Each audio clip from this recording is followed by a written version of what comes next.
Yes. So this is our opening ceremony. Let's break it down for y'all. What is PV Hackfest? It's a 2-day innovation weekend that includes a technology startup competition as well as a speaker series, as identified with our 2 nice flyers here. It's a chance to network and build relationships with professionals and with your peers. It's an opportunity to learn about entrepreneurship, and it's your entrance into your local startup community. So we're bringing out professionals who do big things in the startup community in the greater Houston and Austin area. So lay down this foundation now. You may not have your big startup, your big Google idea quite yet, but in the future, you build these relationships, and you have your entrance in there to funding, public relations, marketing, business development, product development, etc., etc., etc. So keep your eyes out. So pretty much the inspiration is this long quote. I'm sure it's on your problem statement that you guys all have, so I'll let you read that individually. But pretty much what it's saying is the problem with entrepreneurship in a lot of different universities is the fact that they put all of their entrepreneurship programs within the College of Business, which is not a problem. I know so many motivated entrepreneurs in the College of Business. We have many of them out here today. But the problem is the value makers are usually located in the College of Engineering. Those are going to be the people who are staying up all night, making sure your app looks good, your user experience is well developed, and that you can actually market what you have on the market in regards to technology at least. So how do we bridge this gap and make sure the people who are out here trying to make sure we're profitable, because that is important, that is very important, but also have something to bring to the table in regards to value.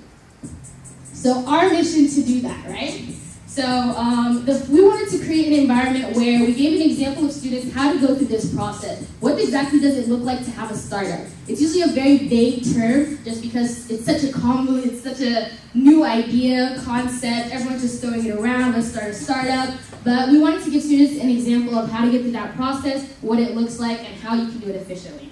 So our problem statement for this year is, I will actually read this unfortunately, but just so we can make sure everyone's on the same page as right now. At historically black colleges and universities, they've always held a proud history of serving as institutions of higher education for students who were disadvantaged and discriminated against within their communities. They have upheld this mission even whilst overcoming the challenge of being periodically underfunded. While the rest of society has begun recognizing the importance of this mission, many HBCUs still struggle to maintain accreditation because of lack of funds and minimal endowments. And this is a really relevant example when we look at universities like Benedict College fighting and doing last-minute grassroots fundraisers in order to maintain accreditation, and our own very own Prairie View A&M currently on accreditation probation because of similar issues. So we're asking students, how do we solve that issue? Because as I've stated many times in all the emails I've sent and all the presentations I've done, our goal for this event is to teach students how they can solve problems in their own communities using innovation, technology, and entrepreneurship.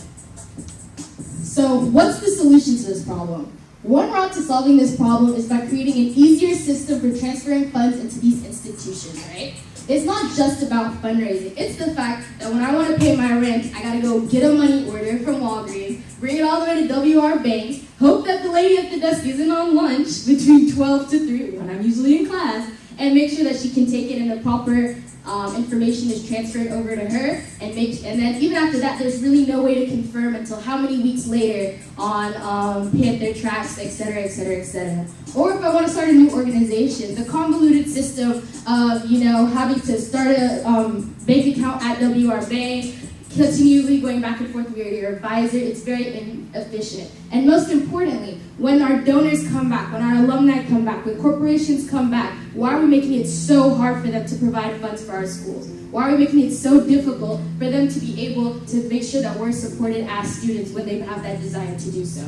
So, what's the challenge? We're asking students today to create a service or product to help optimize the financial transaction process at universities, specifically HBCUs. Now, what are we asking you to actually present? That's a really big problem, right? Pretty much, we would like you to bring to us a minimal viable product or service model, a prototype, as well as create a 10-minute lean business model presentation. So that includes a lot of things, but first I wanted to give a brief explanation of what a lean business model is. One of the reasons that startups are so successful in today's times is because of the fact that they don't have all of these big entries into the market the way that businesses used to be. Technology is so great because it allows people who have minimal resources to make something big for themselves without the traditional go and ask your uncle for, a small loan of $1 million. But anyway, let's not talk about that. So pretty much, not everyone has resources like that. But if you can use a lean business model, then you'll be able to reduce the problems into entering into this community and making sure that you're successful. So it includes identity, problem, solution, target markets, competition, sales channels, marketing activities, a financial projection model, milestones, team, partners, and resources. I know that's a lot, but we really do want to give you the flexibility to make this your own and figure out how to answer these problems in that time frame, as well as we'll make sure that we give you longer explanations are within your folders. That's actually within them is the problem statement, the history, the background, the challenge, a deeper explanation for this, as well as there's some barcodes in there that we've included that has some, further explanations of how to do the things that we have set up here. And the hint is, your presentation should model an investor pitch presentation. You want to come with the energy as though you're asking for funding. This is my startup, this is my product, this is my business model, this is how we're going to make it successful, and this is how we're going to make money. So please invest in us. So if you go with that attitude, you should be pretty successful. The do's and don'ts. Prototypes should be innovative, market disrupted or market expanding, mission-driven, simple to use and easily accessible to everybody, and well thought out. Prototypes should not just be only an app or website.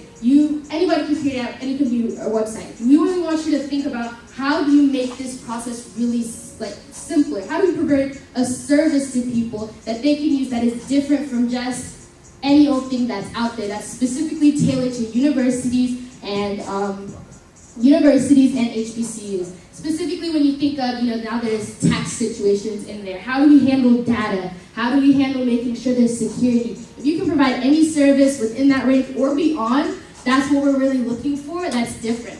Because we have so many companies out there like Venmo, PayPal, Cash App, that easily do this within seconds. We send money to each other immediately. We can check our financial statements, bam, we've paid. It's that simple. Why don't we have that at universities? Why don't we have that at HBCUs? So that's the challenge that we're asking you to solve. Some other things we ask that you do not do is lacking clear technological innovation or invention. Lacking a path to commercialization. At the end of the day, we love our engineers, but we're out here to make money. I know our business majors can account for that. We gotta make sure that what we're doing, it can be the best thing, but if nobody wants to buy it, it don't really matter. Okay, let's be honest. We don't want an overly simplistic business model, and we want to make sure there's some thought put into this, so make it creative, make it your own, and we don't want it to be copied from another business model or corporation. So we have some mentors and workshops that will further explain what those are and what that means. So the rules are, no cheating, please. Disregard looking at anyone else's ideas or, just copying something, like I said before, copying something off the internet, no colluding with, consultants that we have not personally brought to you, because we want this to be a fair playing field that's even, and we want to make sure that everybody, is getting a fair chance at making a successful product. As well as we want to make sure these are your ideas. It doesn't really make, there's no point in doing all of this if you're just going to cheat, because at the end of the day, you're not learning, you're not growing, and you're not flexing yourself to do better and be better. Respect everybody's work, people, ideas, persons, etc. You're all here to be peers. Everything at the end of the day, this is a small drop in a larger ocean. You want to build relationships and make sure people respect you, your work ethic, your diligence, your ideas, etc. Throw away all trash in the black plastic bag. Before you leave, everybody will be receiving one of those for your workspaces and in your classrooms. We are responsible for all trash. Let's leave this place cleaner than we brought it. We've been so lucky to have the Northwest Houston Center give us this location. Attend all of the workshops. So there's really only 4, and one of them is right now. So, and then we have a brief session after lunch today. But other than that, you'll have as much time as you want to, go do what you need to do, work, etc. But please be respectful to our professionals who are taking the time to come out here. Have your badge on you at all times. We will not feed you if you don't have your badge. You have not received them yet, but when you do, you need this so we can verify you're part of our program and you're not just a random person out there. Even I swear, if I know it's Amber, but she doesn't have on her badge, I'll say, do I know it's Amber? I'll ask her. Be courteous to the professionals and classrooms around you. Please keep some of the noise levels down. Tomorrow we won't have any other more classrooms, but classes going on, but today we do, and there is also an event, so, keep it regular, I guess. And the last one, and the most important one, have fun. Please, please, please, please do not have me put together this whole event just for people to be sad. It will make me so sad. I'll go home, I'll cry, I swear, I'll send pictures, it'll be sad. So before the workshop starts, there was one last thing that I wanted to let you guys know. But I didn't. So for now, once I remember, I'll let everybody know. But for now, we do have a special guest with us already who's going to give you a better idea of exactly what it is we're talking about, and that is Mr. Emmanuel. Guys, give him a round of applause.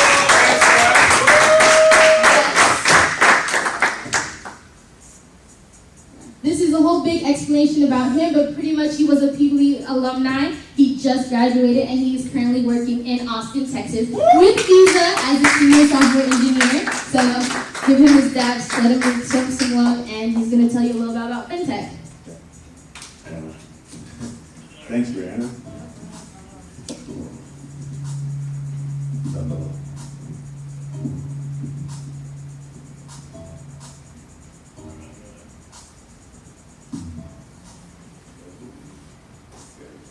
Transitionary period. That's right. Good morning once again. I want to thank you all for taking our time to be here and leaving behind your Saturday activities. For someone like me, I like watching sports. So I like watching soccer. And the Premier League is always on Saturday. But this event was really important to me because I've been looking for an opportunity to come back to PV and to talk to Prairie View A&M students and to also give them insight of the things I've learned. Information is always the key, right? Sometimes we might know, we might think that there's no headway here, but we didn't know there's actually a headway, right? So I was thrilled when she invited me to be a speaker. Even though it was on short notice, I was like, yeah, sure, no problem. PV is my home. Without PV, I would be working in Visa. Well, PV kind of equipped me to be the person I am today. So I'm grateful talking to you guys, beautiful faces, seeing new people, making new friends. So it's kind of fun. For the presentation.